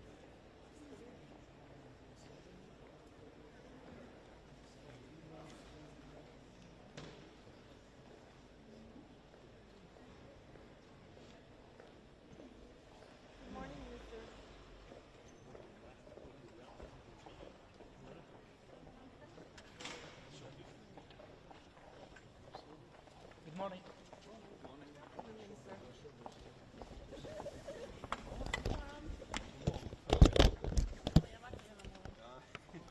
Det är väldigt trevligt att vara här naturligtvis. Mycket glädjande att få lov att delta i det här utrikesministermötet för första gången som representant för Sverige som fullvärdig medlem av NATO. Ni är ju bekanta med agendan. Det viktigaste och mest betydelsefulla med det här mötet är att det är en upptaktning för toppmötet i Washington som kommer att hållas i juli. Och det innebär att många av frågorna som vi diskuterar har koppling dit. Toppmötet i Washington är betydelsefullt för NATO för att kunna visa upp enighet och styrka, och i det så är ju stödet till Ukraina en central fråga. Och därför kommer också Ukraina att vara den viktiga frågan på dagordningen här inne. Sverige vill se en utveckling av ett långsiktigt militärt stöd till Ukraina, och det militära stödet måste naturligtvis bygga på flera olika komponenter. Det viktiga är dock att det kommer att vara långsiktigt, för det är det bästa sättet att värna Ukraina. Det är också betydelsefullt att se Ukraina som ett uttryck för behovet av att stoppa Rysslands maktexpansion, dess aggression och dess försök att destabilisera oss som allians och destabilisera världen och oss som tror på den regelbaserade världsordningen. Jag vill också understryka att vi imorgon kommer att ha ett möte med den indo-pacifiska regionen. Hello, how are you? So, any questions? Anything? What are you speaking from today? So this is very important ministerial meeting. We are seeking to prepare alliance for the NATO summit in July. So we will discuss announced topics, and of course I will present Czech abolition initiative. I will also speak about the specific measures which we are taking in Czechia against Russian influence. In which way would Sorry. In which way would the Czech Republic be willing to support the proposal of Secretary General to provide another 100 billion? We have to look at that proposal. We have to look in a detail on that. It's nice to have a big vision, and we support such a vision, but practicalities always matters. We know that from different kind of negotiations which are held regularly in the EU in a similar setup. So So we need to see that plan and discuss it also internally. But generally, yes, we need to support Ukraine, of course. The Secretary General seemed quite confident that there would be an agreement at the latest at the Washington summit this summer. Do you share this optimism? I cannot comment more on that than we have to look at it. Yeah? Where are you in the funding of shells for Ukraine? We need more money. We need more money for those shells. We need more shells for Ukraine because still Russia is able to produce a lot, much more than Ukraine is able to have on the front line. So sadly in a war this mathematics matters. So if we want Ukraine to be able to defend itself from Russian aggression, it's also up to this initiative to send ammunition to Ukraine. So I'm calling on basically everyone to join and pledge money. And so far, how many shells are actually... We are not disclosing that number currently. I think you've said that the first batch of 250,000 sorry? I think a Czech official has already said that the first batch of 250,000 shells has been fully funded. And that's true. 300,000 of that is funded, but you know, this is just part of that, and there is much more which can be done. So, but this is quite old figure already. So. How much more money do you need? I think this is a question more for the Minister of Defense, and you know, we are dealing this on a bilateral means, especially. So no figure as such. Thank you very much. Goodbye.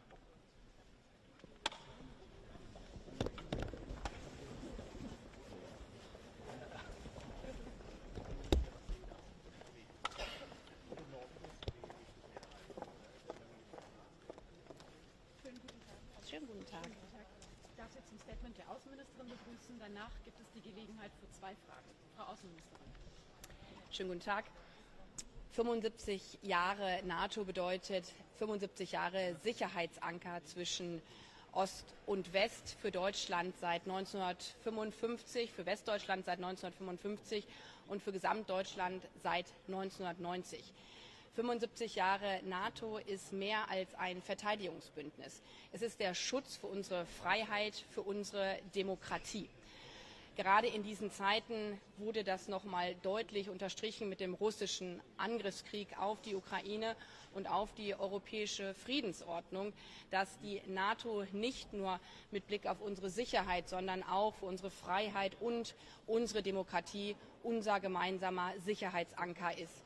Deswegen ist es wichtig, dass wir jetzt zu diesem 75-Jahre-Jubiläum 32 Mitglieder endlich sind, auch mit Schweden an Bord.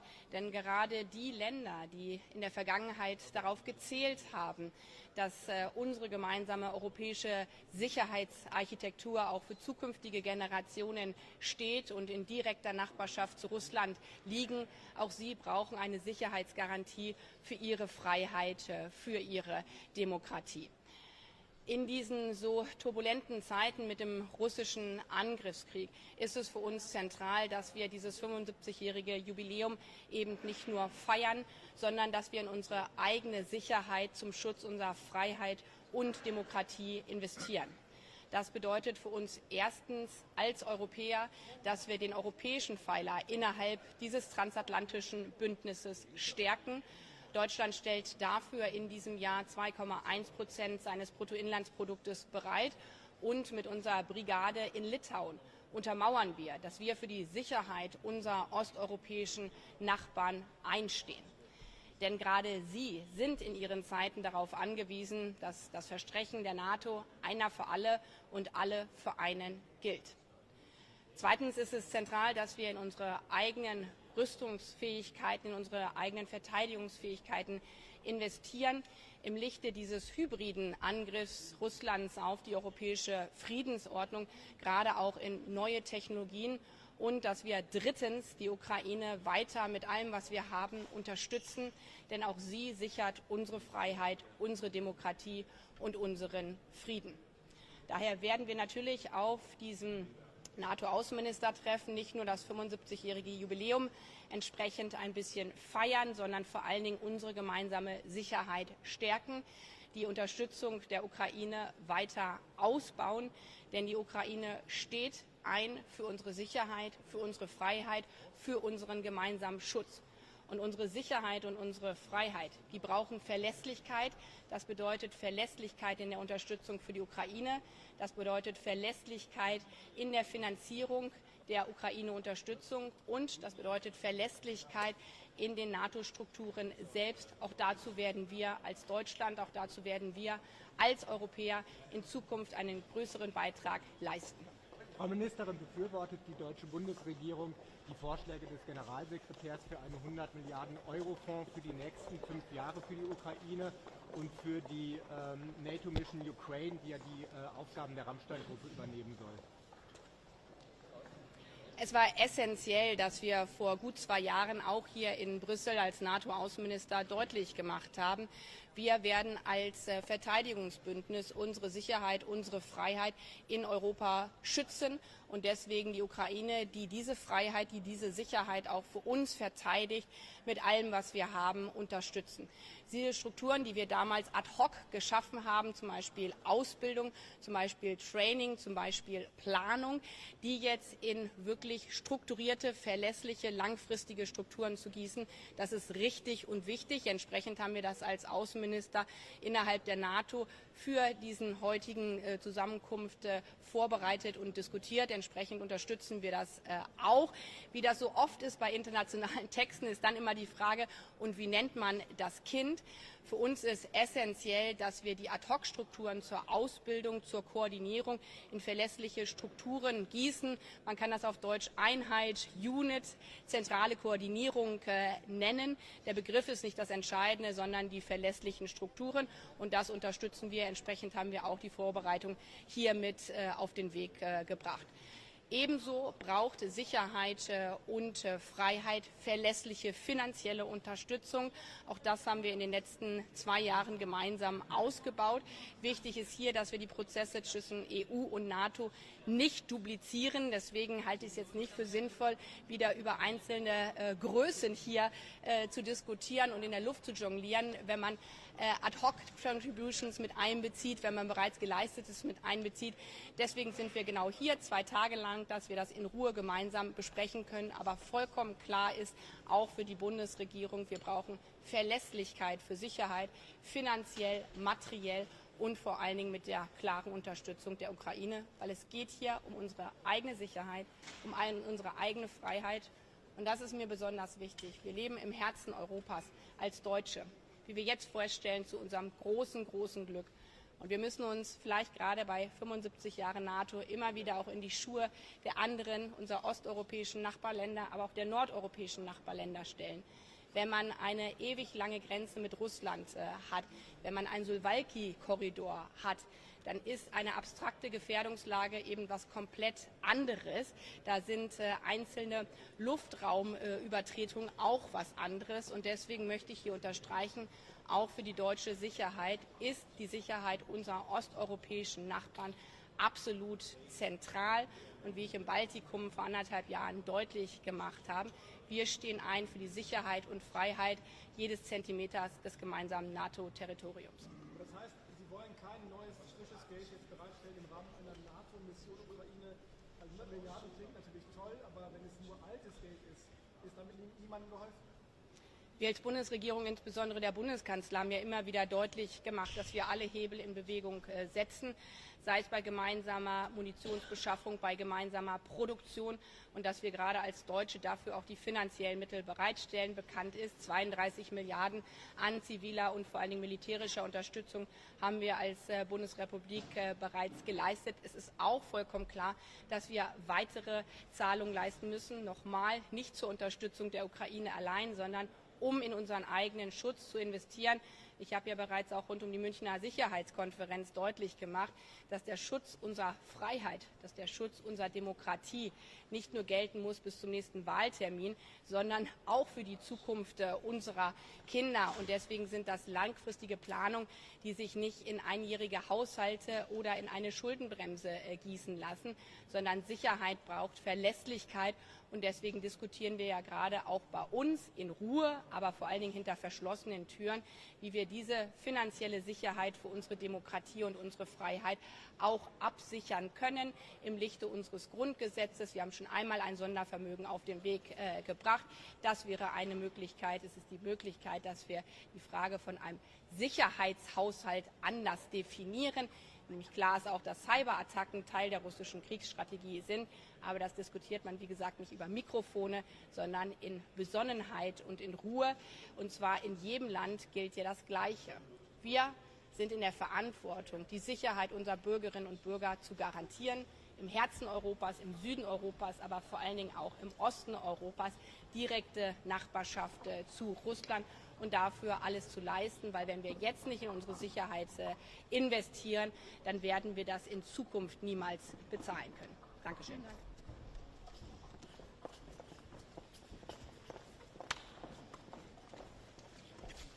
Okay, good afternoon.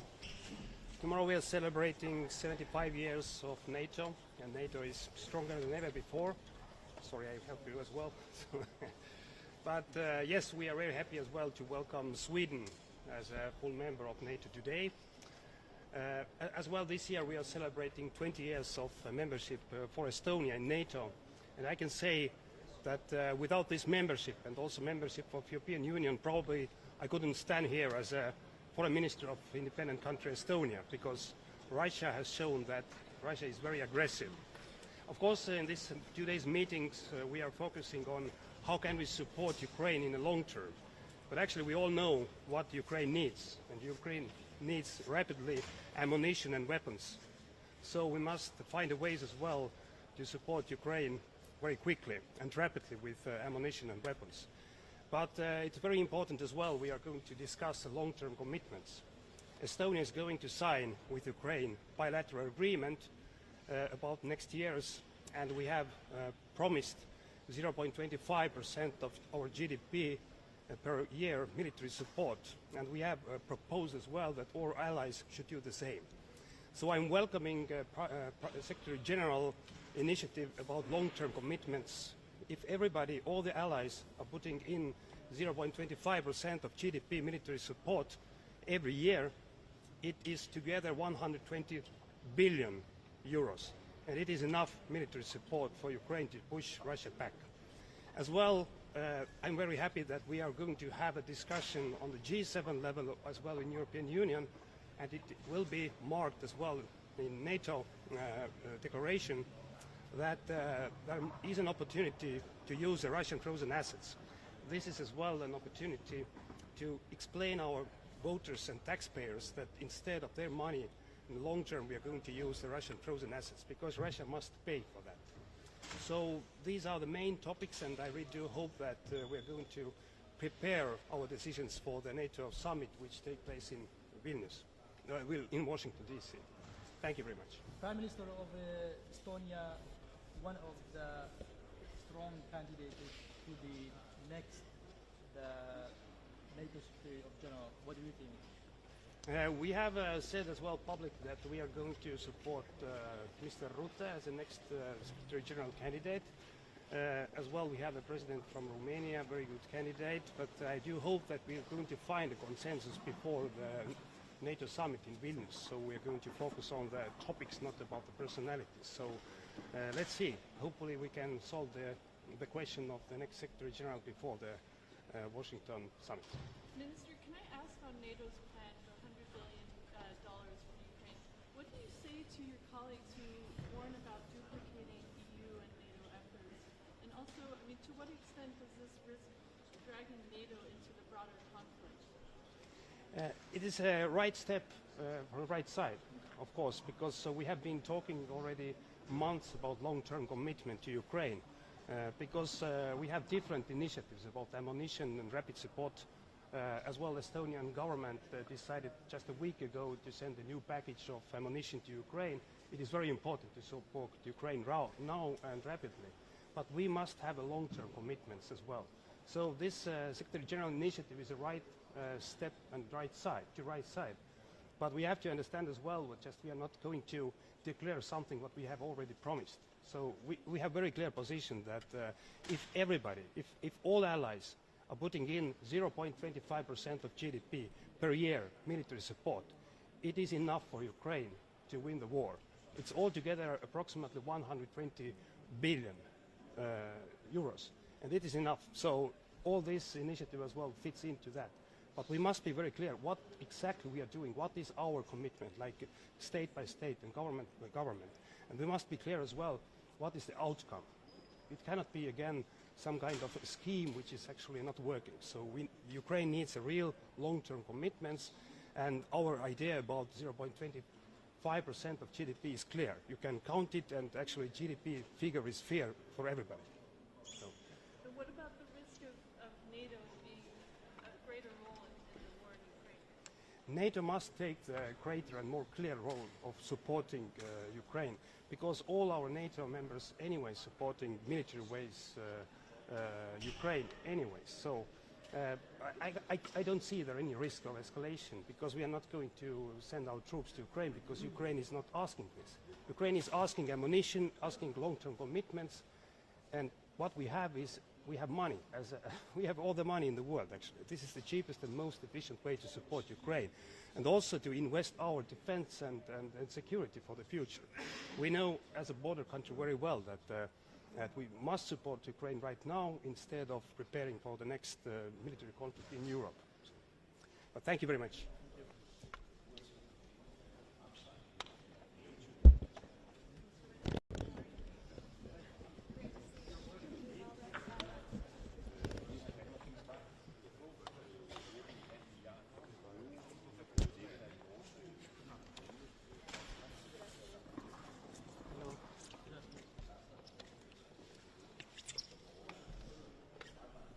Today is a great occasion for NATO. We have two reasons to celebrate. The first is the 75th anniversary of the inauguration of NATO, an alliance that has contributed positively throughout ages to security around the globe and to the establishment of peace and prosperity. And on the other hand, we have the accession of Sweden. I was happy and honored to see the Swedish flag outside and inside the headquarters of NATO. I think it's a historic moment for NATO. Greece has been supportive from the first instance, and we're very happy that in the last 20 years, NATO has essentially doubled its membership, and this is a very positive sign for the peace and security in the world. We're going to address the issue of Russian aggression against Ukraine.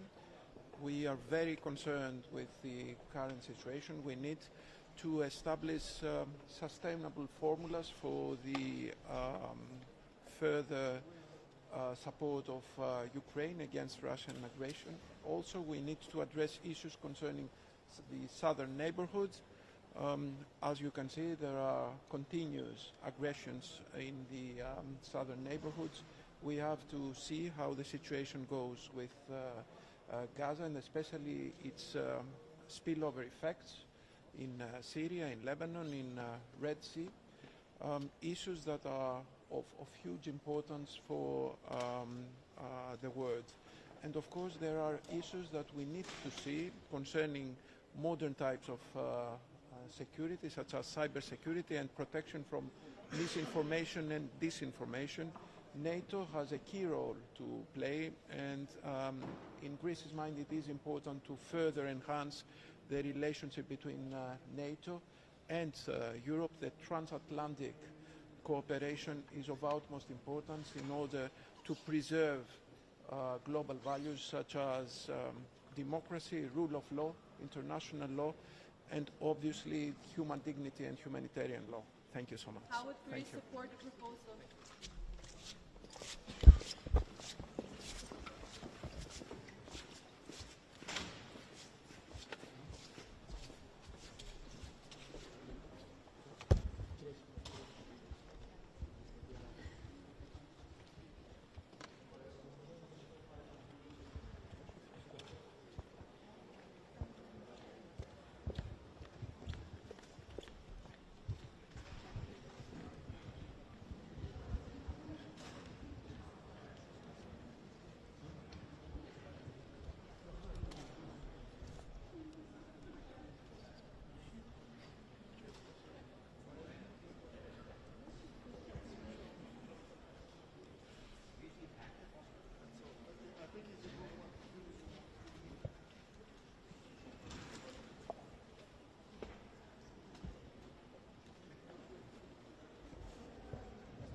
Ton mehr.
Good afternoon. Everyone, good to see you.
encore juste la France dans 5 minutes. On a encore juste la France dans 5 minutes. Après, je pense que c'est tout. Ouais, la France.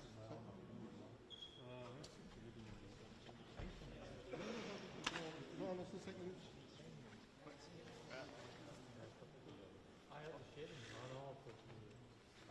C'est passé. Non, non, non.